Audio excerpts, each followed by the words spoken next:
தமிழக மக்கள் அனைவருக்கும் எதிரே வணக்கம். அடித்து விரட்டப்பட்ட முன்னாள் மாப்பிள்ளை அப்படின்னு சொல்லிட்டு சொல்லலாம். அதாவது ஒருத்தர் போய் ஒரு தொகுதியில் போய் ஓட்டு கேட்டிருக்காரு. யாருன்னா திமுகவோட MLA, current sitting MLA.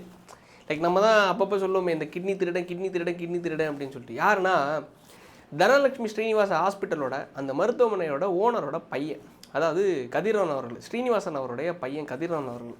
Like என்னென்னா மணச்சநல்லூர் தொகுதியோட எம்எல்ஏவாக இருக்கார். இவர் எதுக்கு மிகப்பெரிய ஒரு புகழ்பெற்றவர்னா, பேர் கொண்டவர்னா, கிட்னி திருட்டு ஒரு வழக்குக்கே, ஒட்டுமொத்த ஒரு விஷயத்துக்கே பேர் போன்றவர் தான் இந்த கதிரவன் அவர்கள்.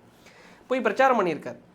அந்த மணச்சநல்லூர் தொகுதியில் போய் பிரச்சாரம் பண்ணும்போது ஏற்கனவே இந்த மொள்ள மாதிரி திமுக வயலுங்க இது மாதிரிப்பட்ட நபர்களுக்கு தான் சீட்டே கொடுப்பாங்க.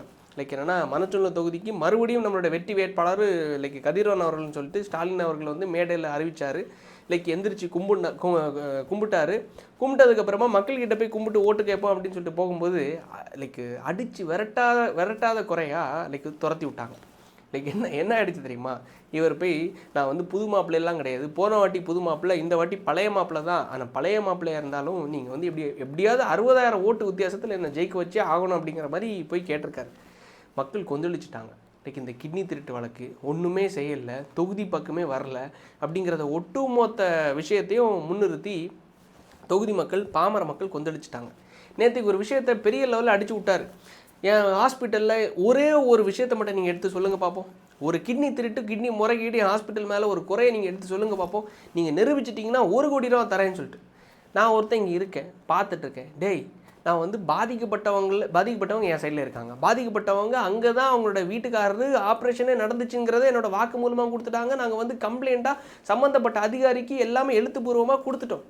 இவ்வளோ விஷயங்கள் இருக்குது. ஹாஸ்பிட்டலில் தான் முறைகேடாக நடந்துச்சு. முறைகேடாக நடந்த ஒரு விஷயத்தை நம்ம இவ்வளோ பேசினதுக்கப்புறமாவும் ஒருத்தர் பொது வெளியில் பேசுகிறாருன்னா தொகுதி மக்களையே முட்டாள்கள் நினச்சிருக்காங்க.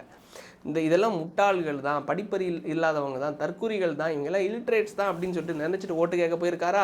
மக்கள் எல்லாரும் உண்மையிலே அறிவாளிகள், தெரிஞ்சவர்கள், அறிவில் சிறந்தவர்கள் அப்படின்னு சொல்லிட்டு கடைசியில் தெரிய வந்துருச்சு, விரட்டி விட்டாங்க. லைக் அது ஒரு நல்ல விஷயமா, நல்ல ஒரு முன்னெடுப்பாக நான் பார்க்குறேன். 60,000 ஓட்டு வித்தியாசத்தில் ஜெயிக்கிறதுல மணச்சநல்லூர் தொகுதி மக்கள் முடிஞ்சளோ என்னோட ஒரு கைண்ட் ரிக்வஸ்ட் என்னென்னா 60,000 ஓட்டு வித்தியாசத்தில் இவரை தோற்கடிக்கணும் அப்படிங்கிறத மிகப்பெரிய ஒரு வேண்டுகோளை நான் வேண்டி கேட்டுக்கிறேன். அடுத்தது இன்னொரு சம்பவம். லைக் என்னென்னா தொடர்ந்து எல்லாரும் ஒரு புகைப்படத்தை எடுத்துடுறாங்க. யாருன்னா லைக் உதயநிதி ஸ்டாலின் அவர்கள், எடப்பாடி அவர்கள் ஊந்து போனதை ஒரு புகைப்படத்தை எடுத்துடுறாரு, தவிழ்ந்து போனதை ஒரு புகைப்படத்தை எடுத்துடுறாரு. சேகர்பாபு அவர்கள் ஒரு புகைப்படத்தை எடுத்துறாரு, எடப்பாடி தவிழ்ந்து போகிறாரு, அங்கே போகிறாரு அப்படின்னு சொல்லிட்டு. அடுத்து இன்னொரு ஸ்டேட்மெண்ட் வைக்கிறாங்க, விஜய் வந்து கூட்டத்தை வெளியூரெல்லாம் கூட்டத்தை கொண்டு வராரு. ஸோ கூட்டத்தை கொண்டு வர்றது மூலம் இது ஓட்டெல்லாம் மாறாது, இது தொகுதி மக்கள், தூத்துக்குடி என்ற ஒரு தொகுதியை சார்ந்த ஒரு கூட்டம் கிடையாது, இது வந்து வெளியூர்ல எல்லாம் கொண்டு வந்து இம்போர்ட் பண்ணுறாங்க, அந்த கூட்டம் தான் அப்படின்னு சொல்லிட்டு ஃபோட்டோவையும் கூட்டத்தையும் வச்சு இந்த மாதிரி வந்து விமர்சனத்தை பண்ண ஆரம்பித்தாங்க. எடப்பாடி அவர்களும் எதிர்க்கட்சிகள் எல்லாரும் வச்சு செய்ய ஆரம்பிச்சிட்டாங்க. யாருன்னா திமுகவை. ஒரு மிகப்பெரிய புகைப்படத்தை எடுத்தாங்க. என்ன புகைப்படம்னா பால்டாயில் பாபு அப்படின்னு சொல்லிட்டு. யாரோடதுன்னா நம்ம அருமை தலைவர் உதயநிதி ஸ்டாலின் அவரோடது. அதாவது பால்டாயில் பாபுன்னா என்னங்கிறது உங்களுக்கு தெரியும். அதாவது ஒரு நடிகைக்காக இவர் வந்து பால்டாயில் குடிக்கிற அளவுக்கு போயிட்டார் அப்படின்னு சொல்லிட்டு அண்ணாமலை அவர்கள் பதிவிட்டார். இப்போ எடப்பாடி அவர்கள் அது கரெக்டாக சொல்லியிருக்காரு. நம்ம ஒரு கட்சியோட பொதுச் செயலாளராக இருக்கும்போது இந்த மாதிரி தரம் தாழ்ந்து பேசக்கூடாதுப்பா, நீயே அந்த புகைப்படத்தை காட்டிடு அப்படின்னு சொல்லிட்டு லைக் பேசியிருந்தார். லைக் என்னென்னா கீழே தொண்டர்கள் காணிக்க ஆரம்பித்தாங்க. லைக் என்னென்னா ஒரே ஒரு விஷயத்தை நோட் பண்ணி பாருங்களேன். இங்கே எதிர்கட்சியான அதிமுக பேச ஆரம்பித்ததுக்கப்புறமா இப்போ தான் ஒரு எதிர்கட்சியாகவே எவாலாக ஆரம்பிச்சிருக்காங்க பிரச்சாரம் மூலமாக. லைக் இன்பநிதி ஸ்டாலின் அவர்களாக இருந்தாலும் சரி, உதயநிதி ஸ்டாலின் அவர்களாக இருந்தாலும் சரி, ஸ்டாலின் அவர்களாக இருந்தாலும் சரி, திருட்டு ரயில் ஏறி வந்த கும்பல், இந்த திருட்டு ரயில் ஏறி வந்த கும்பல் இன்றைக்கி சொத்தை இல்லை, எங்களுக்கு சொத்து மதிப்பே இல்லை, வேறு 20,000 தான் இருக்குது, 50,000 தான் இருக்குது, எங்கள் அக்கௌண்ட்டில் இருக்குது அப்படின்னு சொல்லிட்டு ஏமாற்றிட்டு எங்களுக்கு சொத்தை இவ்வளோ தான் இருக்குதுன்னு சொல்லிட்டு அவரோட வாரிசான இன்பநிதி ஸ்டாலின் அவர்கள் கொள்ளு பேரன், லைக் வந்து தாத்தாவோட கொள்ளு பேரன் 2 கோடி ரூபாய்க்கு 2.5 கோடின்னு நினைக்கிறேன் அந்த டிஃபெண்டர் காரை ஆன் கேஷில் வாங்கி அவரோட பேரில் இருக்குது. இதெல்லாம் என்ன கதையில் வருதுன்னு எனக்கு தெரில, என்ன கணக்கில் வருதுன்னுங்கிறது எனக்கு தெரில. ரெட்ஜெண்ட் நிறுவனம் மூலமாக ஒட்டுமொத்த தமிழ்நாடு முழுவதுமாக டிஸ்ட்ரிபியூஷனை பண்ணுற அளவுக்கு மிகப்பெரிய, அதாவது இட்லி கடைன்னு ஒரு படத்தை எடுத்தாங்க. பராசக்தியை தமிழ்நாடு முழுவதுமாக லைக் வந்து டிஸ்ட்ரிபியூஷன் பண்ணது யாருன்னா ரெட்ஜெண்ட். இதோட மூளை, இதுக்கு பின்னாடி இருக்கிற மூளை யாரோட மூளை தெரியுமா? மரியாதைக்குரிய இந்த உடன்பிறப்புகள், கொத்தடிமைகள் எல்லாருமே இவர் தாயா நம்மளுக்கு முதலமைச்சராக வரணும், இவர் முதலமைச்சராக பார்க்காம நம்ம சாகவே கூடாதுன்னு சொல்லிட்டு இந்த திருட்டு பயலுங்க எல்லாம் கீழே இருக்கிற மேலேருந்து எலும்பு துண்டுகளை வாங்கி வச்சுட்டு திருட்டு பயலுங்க இருப்பானுங்கல்ல, இது எல்லாமே வளர்த்து விட்ட இந்த மூளை தான் ஒட்டுமொத்த படத்தையும் டிஸ்ட்ரிபியூட் பண்ணுற அளவுக்கு ஒட்டுமொத்த சினிமா துறையையும் கண்ட்ரோல் பண்ணி வச்சுக்கிற அளவுக்கு மாறி நிற்குது. இந்த துறையினரை தான் இவங்களால் ஒன்றுமே சொல்லி வாக்கு கேட்க முடியல. எதிர்க்கட்சி எல்லாரும் அடிக்க ஆரம்பிச்சிட்டாங்க. லைக் வந்து விஜய் அவர்கள் ஒரு பக்கம் அடிக்க ஆரம்பிக்கிறாரு, எடப்பாடி அவர்கள் ஒரு பக்கம் அடிக்க ஆரம்பிக்கிறாங்க, பிஜேபி ஒரு பக்கம் அடிக்க ஆரம்பிக்குது. இவங்க எல்லாரும் அடிக்கிறத தாங்க முடியாமல் இன்றைக்கி உதயநிதி ஸ்டாலின் அவர்கள் அழகாக ஒரு விஷயத்தை ஒப்புக்கொண்டுட்டார். நம்ம ஃபோட்டோ எல்லாம் காட்ட வேண்டாம்ப்பா, ஃபோட்டோவை காணிச்சிட்டோன்னா லைக் வந்து அவங்க வந்து கொந்தளிக்க ஆரம்பிச்சிடுறாங்க அப்படின்னு சொல்லிட்டு. ஏன் தெரியுமா, இங்கே தவிழ்ந்து போகிற ஃபோட்டோவை காட்டுனா அங்கே 2 மணிக்கு அவர் போதையில் பொண்ணு சினிமா நடிகையோட ஏதோ ஒரு ஆபாச நடிகையோட காலை பிடிக்கிற அளவுக்கு ஒரு மீம்ஸ் எல்லாம் நல்ல ட்ரெண்ட் ஆச்சு. உதயநிதி ஸ்டாலின் அவர்களே, நீங்கள் இந்த நாட்டோட துணை முதலமைச்சராக இருக்கீங்க, துணை முதலமைச்சராக இருக்கும்போது யாரோட காலை பிடிக்கிறதுக்காக இரவு 2 மணிக்கு போனீங்கன்னு சொல்லிட்டு அழகாக வர்ணிச்சு எடப்பாடி அவர்கள், என்னடா இந்த மனுஷன் இப்படியெல்லாம் பேச வரா, இவருக்கு இவ்வளோ திறமையெல்லாம் இருக்கான்னு சொல்லிட்டு மீமெல்லாம் சுற்றுறது அளவுக்கு மாறிடுச்சு. ஒரு பக்கம் விஜய் அவர்கள் எந்தளவு தெளிவாக பேச முடியுமோ, தெளிவாக இந்த எதிர்க்கட்சி இந்த ஆளுங்கட்சி தான் திருட்டு கும்பலை பேச முடியுமோ அழகாக வரைஞ்சி பேசுகிறார். எல்லாரும் அடிக்க ஆரம்பிச்சிட்டாங்கல்ல, எனக்கு ரொம்ப சந்தோஷம். எல்லா எதிர்க்கட்சியும் ஃபார்முக்கு வந்துருச்சு அப்படின்னு சொல்லிட்டு. புது கட்சியான டிவிகேக்கும் ஃபார்முக்கு வந்துருச்சு, என்டிகேயும் நாம் தமிழர் அப்பப்போ பேசுகிறாங்க. அப்பப்போ என்னென்னா விஜய்க்கு வாழை பிடிக்கிறதுக்கு ஓடிடுறாங்க. அது ப்ராஜெக்ட், அதை விட்டுறங்களேன். ஆனால் என்னென்னா திமுக எல்லா இடத்துலையும் பாருங்களேன், ஒரு இடத்துலையாச்சும் நாங்கள் இதை செஞ்சோம் தயவு செஞ்சு எங்களுக்கு ஓட்டு போடுங்க, நாங்கள் இதை செஞ்சோம் தயவு செஞ்சு எங்களுக்கு ஓட்டு போடுங்க, நாங்கள் அதை செஞ்சோம் தயவு செஞ்சு ஓட்டு போடுங்கன்னு எதுவும் சொல்ல மாட்டாங்க. 2021க்கு முன்னாடி பழனிசாமி அவரோட ஆட்சியில் இந்த பாலம் கட்டப்பட்டது இது தண்ணியில் போயிடுச்சு, இது கட்டப்பட்டது அது தண்ணியில் போயிடுச்சு அப்படின்னு சொல்லிட்டு பழைய கதைகளை எடுத்து தான் சுரண்ட ஆரம்பிக்கிறாங்களே தவிர, நாங்கள் இந்த 5 வருஷத்தில் இதை செஞ்சுருக்கோம், இதை பிடுங்கியிருக்கோம், இது பண்ணியிருக்கோம், சாதிச்சிட்டோம் அப்படின்னு சொல்லி தவறான வார்த்தைகள் சொல்லியிருந்தால் மன்னிக்கவும். லைக் அந்த பேசுகிறது, நம்ம இத்தனை கோடி ரூபா நம்மளோட வரி பணத்தை, நம்மளோட மக்கள் பணத்தை தான் இவனுங்க சுரண்டி ஒட்டுமொத்தமாக நம்மளுக்கு வந்து பண்ணுறேன்னு பேரில் திருவண்ணாமலையில் ஒரு பாலத்தை கட்டினானுங்க. இல்லை சில நாட்கள், எனக்கு தெரிஞ்சு ஒரு வாரமாக 10 நாளில் தண்ணி வந்து அந்த பாலத்தையே அடிச்சுட்டு போயிடுச்சு. யாரோட பணம்? மக்கள் பணம், நம்ம மக்களுக்கான பணம். மக்களோட பணம் ஒட்டு மொத்தமாக எங்கே கிடக்கு? தண்ணியில் கிடக்கு. நீட்டு நாங்கள் வந்த உடனே முதல் கையெழுத்தை நீட்டை ஒட்டு மொத்தமாக தூக்கிடுவோன்ட்டானுங்க. நீட்டு கையெழுத்து போடுறேன்னு சொல்லிட்டு ஒரு டப்பாவை வச்சுட்டு எல்லாரும் இதில் வந்து கையெழுத்து போடுங்க, அது மூலமாக நீட்டையே ஒழிச்சிடலான்ட்டானுங்க. நாங்கள் வந்து கவர்னருக்கு போய் நாங்கள் வந்து இந்த இதெல்லாம் பெட்டிஷன்லாம் கொடுக்க மாட்டோம், நீட்டை நீங்கள் அகட்டுங்க அப்படின்னு சொல்லிட்டு சட்டசபையில் எல்லாரும் தீர்மானம் பண்ணி நாங்கள் வந்து நீட்டையே ஒழிச்சிரோன்னு சொல்லிட்டு நாடகம் எல்லாம் போட்டாங்க. எல்லா மக்களுக்கும் தெரியும், எல்லாருக்கும் தெரியும், நீட்டை ஒழிக்கிறது இவங்க கையிலே கிடையாது, இந்த திருட்டு பயிலுங்களோட கையிலே கிடையாது, எல்லாமே மத்திய அரசாங்கத்தோட கையில் இருக்குது. ஆளுநரும் பிரசிடெண்ட்டும் இங்கே கவர்னரும் ஒப்புதல் அளித்தா மட்டும்தான் நீட்டையே ஒழிக்க முடியும். இவனுங்க என்னடானா நாங்கள் நீட்டை ஒழிக்கிறோன்னு சொல்லி இவங்களுக்குள்ளே ஒரு கையெழுத்தை போட்டு அது ஒரு நாடகமாடி என்னென்ன சொன்னாங்க தெரியுமா? 2021 தேர்தலில் எனக்கு நல்லா ஞாபகம் இருக்குது. துப்புரவு பணியாளர்கள் இருக்காங்கல்ல, அதாவது வந்து சானிட்டரி ஒர்க்கர்ஸ், இவங்க எல்லாரையும் நாங்கள் பெர்மனெண்ட் பண்ணுவோன்னு சொல்லிட்டு ஒரு வாக்குறுதி, முக்கியமான வாக்குறுதி. 2வது நீட் எக்ஸாமை ஒழிப்போன்னு சொல்லிட்டு 2வது வாக்குறுதி. 3வது நீட் எக்ஸாம்னால் உயிரிழந்த அக்கா அனிதா அவர்களுடைய மரணத்தை வச்சு இவனுங்க சுற்றி வாக்கு கேட்டாங்க. என்ன வாக்குறுதி கொடுத்தாங்க தெரியுமா? தமிழ்நாட்டில் 39 மாவட்டங்கள் இருக்குது, 234 தொகுதிகள் இருக்குது. இந்த மாவட்டங்கள் முழுவதும் இருக்கக்கூடிய 234 தொகுதிகள்லையும் ஒரு மெடிக்கல் காலேஜ் வச்சு 234 மெடிக்கல் காலேஜஸை நாங்கள் கொண்டு வருவோம், தங்கை அனிதா அவர்களோட பேரில் கொண்டு வருவோம்னு சொல்லிட்டு ஒரு வீர வசனத்தை விட்டார். யார் தெரியுமா? நம் மரியாதைக்குரிய புரட்சித் தலைவர் அண்ணன் உதயநிதி ஸ்டாலின் அவர்கள். சரியா? மாவட்டத்துக்கு ஒரு மெடிக்கல் காலேஜ் வச்சு பார்த்தாலும் 39 மெடிக்கல் காலேஜ் வந்திருக்கணும் கரெக்டாக.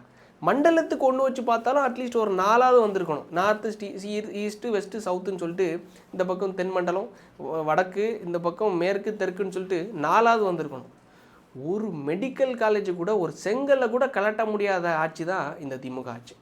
விஜய் அவர்கள் ஒரு பையனை வச்சு அழகாக தூக்கி வச்சு கொண்டாடினாங்க. எங்கன்னா தூத்துக்குடியில் வச்சு, அவன் கண்ணாடி போட்டிருக்கான், ஜம்முன்னு தூக்கி வச்சு கிட்டார் வாசிக்கிறாரு, பையனை தூக்கி வச்சுருக்காரு.